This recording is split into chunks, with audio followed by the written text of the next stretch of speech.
আসসালামু আলাইকুম। সবাইকে স্বাগত জানাচ্ছি নতুন একটি ভিডিও দেখার জন্য।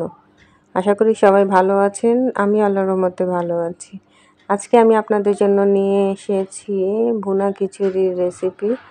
ভুনা খিচুড়ি আমরা সবাই কম বেশি রান্না করতে পারি। তবে আমি যেভাবে রান্না করি সেটা আপনাদের সাথে শেয়ার করব। আশা করি রেসিপিটি সবার ভালো লাগবে। চলুন রেসিপিটি শুরু করা যাক। এখানে আমি হাফ কেজি মুগ ডাল নিয়ে নিয়েছি 1 কেজি পোলাও চালের জন্য। মুগ ডাল আমি খুব ভালো করে ভেজে নিয়েছি। এখন চাল ডাল একসাথে মিশিয়ে পানি দিয়ে খুব ভালো করে ধুয়ে নেব। ভিজিয়ে রাখতে হবে 20 মিনিট। ভালো করে ধুয়ে একদম পরিষ্কার করে নিতে হবে যাতে ঘোলাটে পানিটা না থাকে, একদম টলটলে পানি থাকে। না হলে ঝরঝরে হবে না। তো আমি 20 মিনিট ঝরিয়ে রেখে দিয়েছি। আর এদিকে আমি চুলায় একটা হাঁড়ি বসিয়ে দিয়েছি।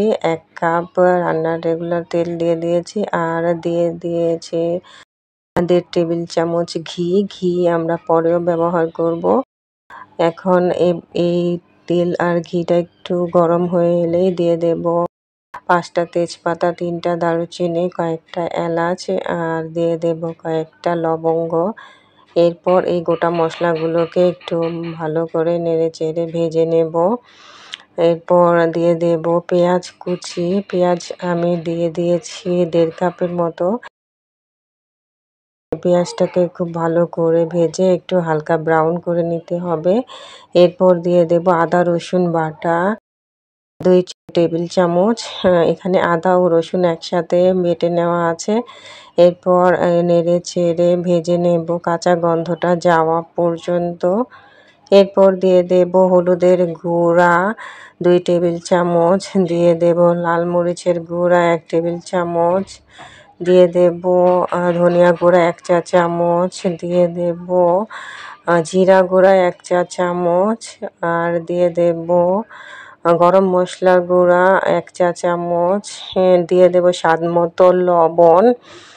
এরপর সামান্য পানি দিয়ে মশলাটাকে খুব ভালো করে কষিয়ে নিতে হবে।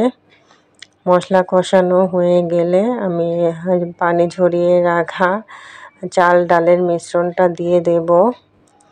এরপর কিছুক্ষণ ভালো করে নেড়ে চেড়ে ভেজে নেব। ভাজা হয়ে গেলে এরপর দিয়ে দেব গরম পানি। গরম পানি আমি 1.5 গুণ দিয়ে দেব।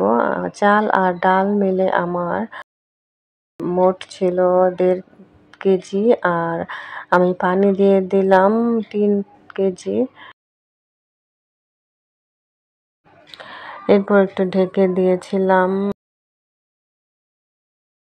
মোটামুটি হয়ে এসেছে, পানিটা শুকিয়ে এসেছে। এরপর একটু নেড়ে চেড়ে মিশিয়ে নেব। এরপর এখানে দিয়ে দেব কয়েকটা কাঁচামরিচ। কাঁচামরিচ আগেও দেওয়া যায়, তবে এ পর্যায়ে কাঁচামরিচটা দিলে ফ্লেভারটা খুব ভালো আসে। তো এরপর দিয়ে দেব সামান্য কেওড়া জল। কেওড়া জলটা দিলেও ফ্লেভার খুব ভালো আসে। তো এরপর আমি একটু নেড়ে চেড়ে মিশিয়ে নেব। এরপর ঢাকনা দিয়ে ঢেকে দেব, দমে বসিয়ে রাখবো 10 মিনিট। 10 মিনিট পর খুলে আবার নেড়ে চেড়ে মিশিয়ে নেব। একদম লো আঁচে থাকবে এ পর্যায়ে। এরপর দিয়ে দেব ঘি 1.5 টেবিল চামচ ঘি। এই শেষ পর্যায়ে ঘিটাই পুরা খিচুড়িটার মধ্যে ফ্লেভার আনবে। তো এবার আবার ঢেকে দমে বসিয়ে দেব। তো হয়ে গেছে আমার ভুনা খিচুড়ি।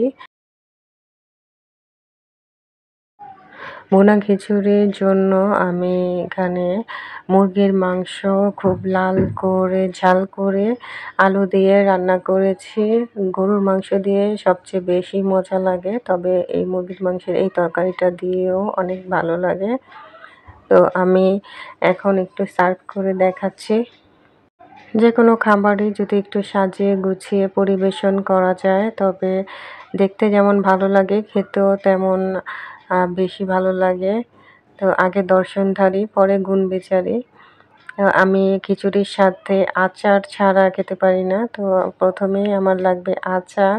এরপর তো সালাদ আছে, সালাদটাও একটু সাজিয়ে নিচ্ছি। রেসিপিটি কেমন লাগলো জানাবেন। আশা করি রেসিপিটি ভালো লেগেছে। রেসিপিটি যদি ভালো লেগে থাকে লাইক, কমেন্ট, শেয়ার করে আমার পাশে থাকবেন। আবার হাজির হব নতুন কোনো রেসিপি নিয়ে। সবাই ভালো থাকুন, সুস্থ থাকুন, সুন্দর থাকুন, নিরাপদে থাকুন। আজ এই পর্যন্তই। আল্লাহ হাফেজ।